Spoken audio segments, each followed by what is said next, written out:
जय जय हिंद दोस्तों, नमस्कार। मैं हूं डॉक्टर लोकेश बाली और आज हम शुरुआत करेंगे काव्य नाटकों की। इससे पहले हम नाटकों के ऊपर 3 वीडियो बना चुके हैं और नाटकों पर ये हमारा आखिरी वीडियो होगा। नाटकों से पहले हम उपन्यास पढ़ चुके हैं और कहानी पढ़ चुके हैं। जिन लोगों ने उन वीडियोज़ को नहीं देखा वो क्रम से हमारे वीडियोज़ को देख लीजिए। हम यहाँ पे पूरे सिलेबस को कवर करने वाले हैं। अभी हम गद्य साहित्य पढ़ रहे हैं, उसके बाद हम पद्य पढ़ेंगे और पद्य के बाद में हम धीरे धीरे भाषा विज्ञान की ओर अग्रसर होंगे। तो आज हम बात कर लेते हैं काव्य नाटकों के बारे में कि काव्य नाटक क्या है, क्योंकि इससे पहले हम नाटकों को बहुत अच्छी तरीके से समझ चुके हैं। तो काव्य नाटक क्या है, ये सबसे पहले तो ये देख लेते हैं। जो काव्य नाटक है दोस्तों, वो काव्य और नाटक, काव्य के गुण और नाटक के गुण दोनों से मिलकर बना है। और मैं आपको एक और बिंदु बता दूं इसके बारे में, ये जो काव्य नाटक है वो छायावाद की उपज है। ये छायावाद की उपज है, यानी छायावाद में काव्य नाटकों की रचना होने लगी। दोस्तों डॉक्टर दशरथ ओझा हैं, एक डॉक्टर दशरथ ओझा, उन्होंने गीति नाट और दृश्य काव्य इनको भी काव्य नाटक ही माना है। यानी कि जो दृश्य नाव है, जो दृश्य काव्य है या गीति नाट है, वो काव्य नाटक है। मतलब इन तीनों का एक ही नाम है, गीति नाट और दृश्य काव्य और काव्य नाटक, इनको एक ही माना है डॉक्टर दशरथ ओझा ने। तो ये पूरी तरह से नाटक भी नहीं है और पूरी तरह से काव्य भी नहीं है, तो इनको दोनों की संज्ञा देकर यहाँ पे काव्य नाटक इनको माना गया है। अब बात करते हैं इसमें, वीडियो में आगे बढ़ते हैं और शुरुआत करते हैं हमारी वीडियो की। और हम चलते हैं और जानते हैं कि हिंदी का पहला काव्य नाट्य किसे है, कौन सा काव्य नाटक है। वो है करुणालय, जो 1913 में लिखा गया था। करुणालय 1913 में ये पहला हिंदी का काव्य नाटक है। और सियाराम शरण गुप्त ने कौन कौन से काव्य नाटक लिखे हैं ये देख लेते हैं, और मैथिली शरण गुप्त ने कौन कौन से लिखे हैं। जो सियाराम शरण गुप्त है उन्होंने कृष्णा लिखा है और उन्मुक्त नाम से 2 काव्य नाटकों की रचना की है। वहीं मैथिली शरण गुप्त ने चंद्रहास, अनध और तिलोत्तमा नामक काव्य नाटकों की रचना की है। वहीं उदय शंकर भट्ट के बारे में देखते हैं, वो राधा कृष्ण है, मत्स्यगंधा है, कालिदास है और अकेला चला रे, ये इन्होंने यहाँ पर नाटकाव्य लिखे हैं। तो आपको एक दो दो चीज़ें याद रखनी है, ज़्यादा इतना इम्पोर्टेंट चीज़ें नहीं है, पर मैंने आपको इम्पोर्टेंट जो चीज़ें थी वो थी काव्य नाट्य छायावाद की उपज है। और दूसरा, डॉक्टर दशरथ ओझा ने कहा है गीति नाट्य और जो दृश्य नाव है वो ही काव्य नाट्य है। ठीक है, ये 2 महत्वपूर्ण बिंदु हैं। इसके अलावा एक जो महत्वपूर्ण बिंदु हमारा आता है कि जो पहला काव्य नाटक कौन सा है, वो है करुणालय। तो ये 3 बिंदु यहाँ से क्वेश्चन बनने की संभावना है और यहीं से इसी तरह से क्वेश्चन बनते हैं। ये इस तरह के जो राइटर हैं उसके इतने नाम नहीं आते कि भाई भगवत चरण वर्मा ने कौन सा काव्य नाटक लिखा, ऐसा नहीं है, लेकिन फिर भी हम एक ब्रीफ रीड कर ही लेते हैं, मोटा मोटी देख लेते हैं चीज़ों को। चलिए हम बात करते हैं भगवत चरण वर्मा को, तारा लिखा है, शक्ति, द्रौपदी और महाकाल, ये काव्य नाटक लिखे हैं। वहीं केदारनाथ मिश्र के लिखे हैं, उन्होंने कालीदान लिखा है। नरेश मेहता ने समय की रात और दिनकर जी ने उर्वशी, ये काव्य नाटक लिखे हैं। वहीं गिरजा कुमार माथुर ने लिखा है इंदुमती,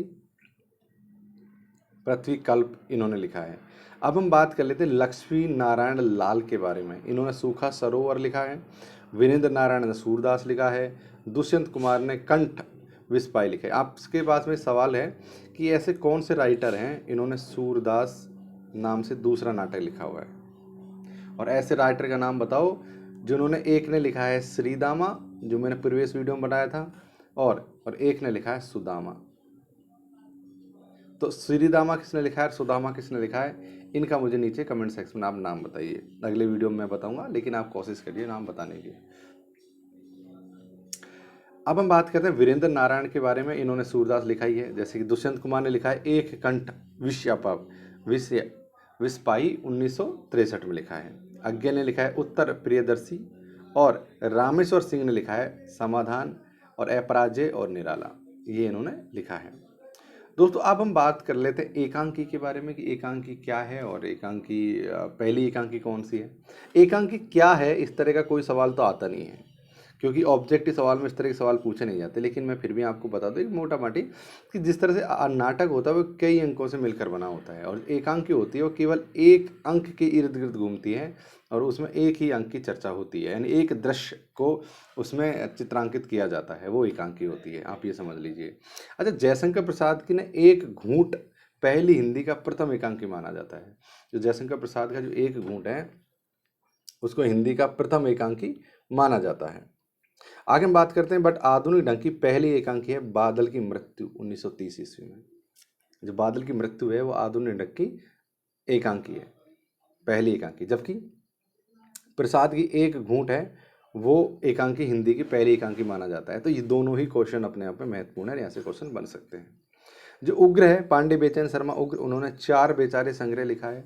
और उपेंद्र नाथ अस्क ने लिखा है देवताओं की छाया में, तौलिए, पर्दा उठाओ पर्दा गिराओ, और अंधी गली, साहब को जुखाम है, और लक्ष्मी का स्वागत, और सूखी डाली, और जोक पापी, और आपस का समझौता, और विवाह के दिन। ये इनके रचनाएं हैं। वहीं आप बात करते हैं राम कुमार वर्मा के बारे में। जो राम कुमार वर्मा भी एक बड़े आलोचक हैं। उन्होंने पृथ्वीराज की आंखें, औरंगजेब की आखिरी रात, और रेशमी टाई, और चारू मित्रा, विभूति, और सप्त किरण, रूप रंग, और रजत रश्मि, दीपदान, और ऋतुराज इनकी रचना की है। आगे हम बात करते हैं दोस्तों मोहन राकेश के बारे में, क्योंकि महत्वपूर्ण राइटरों में से मोहन राकेश भी हैं। उन्होंने पैर तले जमीन नामक की रचना की थी, और वो उनको अधूरा छोड़ दिया था, और उसको कमलेश्वर ने पूरा किया था। तो आपसे ऐसे आ जाए कि मोहन राकेश के लिए इसलिए ये ज़्यादा महत्वपूर्ण है कि ऐसी कौन सी रचना है जो मोहन राकेश ने अधूरी छोड़ी। जिस तरह से प्रेमचंद का कौन सा अधूरा है, प्रसाद ने कौन सा अधूरा छोड़ा, उसी तरह से मोहन राकेश ने जो पैर तले की जमीन है उसको अधूरा छोड़ दिया था, और इसको कमलेश्वर ने पूरा किया था। और ये था एक तरीके से एकांकी। अब ये हमीदुल्लाह जो हैं, हमीदुल्लाह, उन्होंने लिखा है समय का संदर्भ, एक और युद्ध, और दरिंदे। ये इनके एकांकी हैं। वहीं आप बात करते हैं दोस्तों यहाँ पर सेठ गोविंद दास के बारे में। उन्होंने पर्दा लिखा है एकांकी में। जी जगदीश चंद्र माथुर ने लिखा है मेरी बांसुरी, और भोर का तारा। यहाँ पे लौटती लहरों की बांसुरी भारत भूषण अग्रवाल है। देखो हमेशा मैंने यही चीज़ किया था मेरे नोट्स लिखते हुए। देखो मेरी बांसुरी, अब बांसुरी से लोग कंफ्यूज हो जाते हैं। ये लो बांसुरी, लौटती लहरों की बांसुरी। तो जो लौटती लहरों की बांसुरी है वो भारत भूषण अग्रवाल की रचना है, जबकि जगदीश चंद्र माथुर की मेरी बांसुरी और भोर का तारा है। इसलिए ये ध्यान रखने की बात है। प्याज के छिलके अमृतनाथ ने लिखा है। वहीं धर्मवीर भारती की बात करते तो नदी प्यासी थी, इन्होंने एकांकी लिखी है। मोहन राकेश ने अंडे के छिलके, गिरजा कुमार माथुर ने अमर कैद, और लक्ष्मी नारायण लाल ने ताजमहल के आंसू, और नाटक बहुरंगी इनकी रचना की है। इसका दरवाजा। विनोद रस्तोगी ने जो लिखा है वह बहू की विदाई यानी विदा। और उदय शंकर भट्ट ने लिखा है कि गिरती दीवारें, प्रथम विवाह, पर्दे के पीछे, अंधकार और प्रकाश, और आपसी और अभिनव। ये रचना उदय शंकर भट्ट ने की है। दोस्तों मैं आपको बता दूं कि इस चैप्टर के बाद में, नाटक खत्म होने के बाद में, मैं आपको कहानी, उपन्यास, और फिर नाटक, इन तीनों के ऑब्जेक्टिव क्वेश्चन कराने वाला हूं। और अब से हम ऐसे क्रम रखेंगे जिसमें हम क्या करेंगे कि हम पहले कोई टॉपिक को पढ़ेंगे और उसके बाद उसका ऑब्जेक्टिव क्वेश्चन सॉल्व करेंगे। तो आपका इस बारे में क्या ख्याल है नीचे कमेंट्स करके मुझे ज़रूर से बताओ। अगला वीडियो हमारा जो होगा वो ऑब्जेक्टिव सवालों का होगा। ठीक है दोस्तों, चलिए आगे बढ़ते हैं। दोस्तों हम बात करते हैं रेडियो एकांकी के बारे में। जो रेडियो एकांकी है, जो पहली रेडियो एकांकी चतुरसेन शास्त्री ने, आपने देखो रेडियो में जो एकांकी आती थी, प्रसारण आता था, इस तरह से माहौल बनाया जाता था जैसे हमारे सामने आंखों में चल रहा है, उसको रेडियो एकांकी होती है वो। अच्छा रेडियो एकांकी है, उसकी पहली कौन सी है? चतुरसेन शास्त्री द्वारा राधा कृष्ण मानी जाती है। लक्ष्मी नारायण लाल ने ताजमहल के आंसू, पर्वत के पीछे, नाटक बहुरंग, और दूसरा दरवाजा रेडियो एकांकी लिखे हैं। पहले अगर विविध भारती को सुना करता था तो उस पर रेडियो एकांकी आया करता था। मैं सुनता था, बहुत छोटा था उस समय, मुझे याद में नहीं है ढंग से। मेरे पिताजी रेडियो था हमारे, तो वो सुना करते थे, तो मैं भी उनके साथ सुना करता था रेडियो एकांकी बहुत ध्यान से। वहीं है रघुवीर शाह ने लिखा है शेक्सपियर के नाटक और मेघ भेद का, और बर्मन वन नामक शीर्षक से।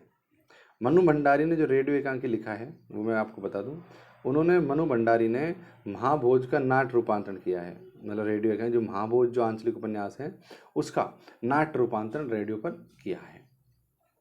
ठीक है, तो ये रेडियो एकांकी हुआ। मुद्रा राक्षस ने गोगोले के नाटक का रूपांतरण किस नाम से किया है? दी गवर्नमेंट अफसर का नाटक, इसमें आला अफसर नाम से किया है, आला अफसर नाम से। ठीक है दोस्तों, उसी तरह से विष्णु प्रभाकर के बारे में बात करते हैं। उन्होंने, विष्णु प्रभाकर ने प्रभात कुमार मुखोपाध्याय की कहानी, देवी का बंदनी नाम से किया है। देवी, ये देवी नाम का जो नाटक है उनका बंदनी नाम से किया है रेडियो रूपांतरण। और दोस्तों मैं आपको बता दूं कि सिर्फ नाटक ही रेडियो नाटक में शामिल नहीं होते, उसके अलावा कहानी, मतलब कोई भी ऐसी विधा जिसको एक तरीके से मंचन ना करके उसको रूपांतरित कर दिया हो रेडियो में, उसकी आवाज़ के जरिए, साउंड के जरिए ये आभास दिलाया जाता हो श्रोता को कि हमारे सामने कोई चित्र चल रहे हैं, हमारे सामने कुछ चल रहा है, कुछ घटित हो रहा है, वो ही रेडियो नाटक कहलाता है। जिस तरह से अगर आप दिल्ली में रहते हो और दिल्ली में जो जो दृश्य विधान होता है, जो लाइटिंग और साउटिंग का जो इफेक्ट के साथ जो अपने जो लाल किले के अंदर जो होता है, वो भी एक तरीके से रेडियो नाटक है। उसमें सिर्फ लाइट और वो दिखे, लेकिन ये देखा जाता है, माफ़ करना, इसको देख सकते हैं हम तब भी, लाइट वगैरह, लेकिन जो केवल साउंड और आवाज़ के माध्यम से जो चीज़ फिल्माई जाती है उसको हम रेडियो नाटक कहते हैं।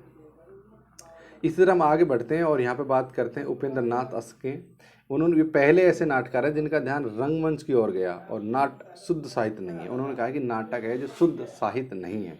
वही दुष्यंत कुमार कहते हैं कि दुष्यंत कुमार का एक कंठ विश्यापी 1963 में जो लिखा गया था वो है जर्जर परंपरा में रूढ़ियों सवे से चिपटे उसके मुक्त होने का अंकन शिव सती की कथा के माध्यम से किया है। अच्छा, महत्वपूर्ण तारीख वाले जो नाटक है उनको याद कर लो आप यहाँ से, कौन कौन से हैं, ताकि आपको याद रहें। अच्छा, लक्ष्मी नारायण लाल ने लिखा है अंधा कुआं जो 1955 में लिखा था, मादा कैप्टस 1959 और रक्त कपल 1962।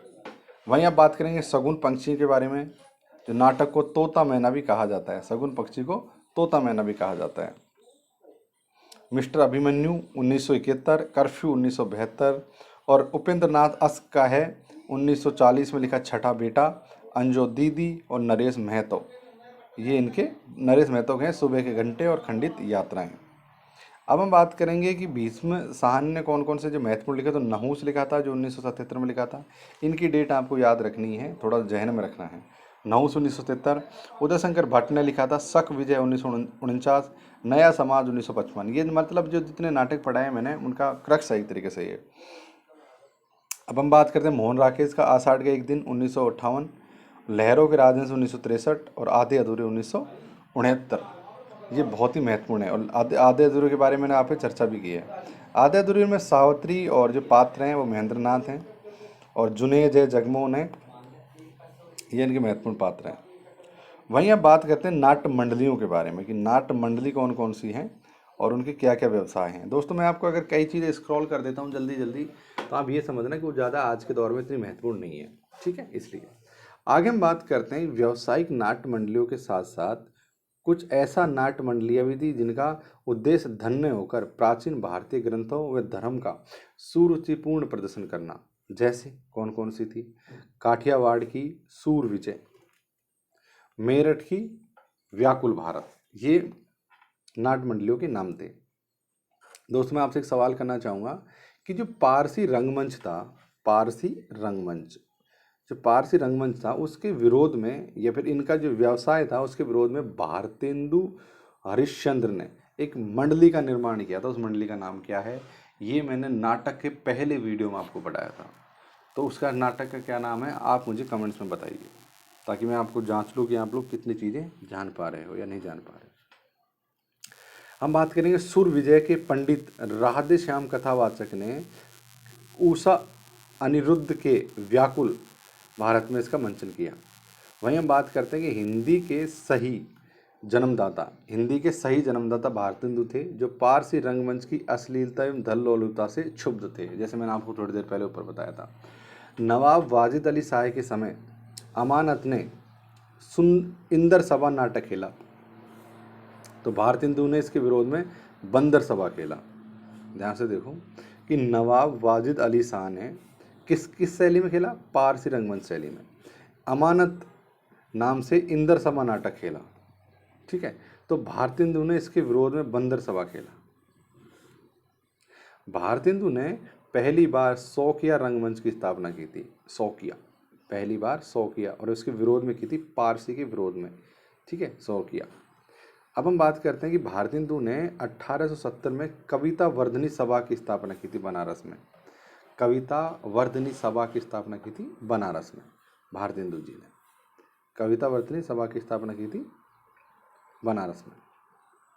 आगे हम बात करते हैं, माधव शुक्ल ने 1898 में इलाहाबाद में रामलीला मंडली की स्थापना की थी, रामलीला मंडली की। वहीं हम बात करते हैं, भारतेंदु के समय में अव्यावसायिक हिंदी रंगमंच का सर्वप्रथम शीतला प्रसाद त्रिपाठी का जानकी मंगल का अभिनय था, शीतला प्रसाद त्रिपाठी का जानकी मंगल। तो आपको एक सवाल ऐसा बताना है नीचे कमेंट्स में कि ऐसा कौन सा नाटककार है जिन्होंने शीतला जानकी मंगल जो नाटक है उसमें अभिनय किया था, ये आपको लिख कर बताना है। आगे हम बात करते हैं रंगमंच के बारे में कि रंगमंच क्या है, यानी स्टेज क्या होता है और उसका क्या फर्क रहता है हमारे उसमें। तो 1956 में प्रगतिशील लेखक संघ के प्रोत्साहन से भारतीय जन नाट्य संघ की स्थापना हुई थी, इसे इप्टा का गठन भी कहते हैं। ये 1956 में हुआ था, देश आज़ादी के बाद में। रंगमंच का मतलब होता है स्टेज जहाँ पर नाटक खेले जाते हैं, उनको रंगमंच कहते हैं। 1944 में पृथ्वीराज कपूर ने पृथ्वी थिएटर की स्थापना की थी।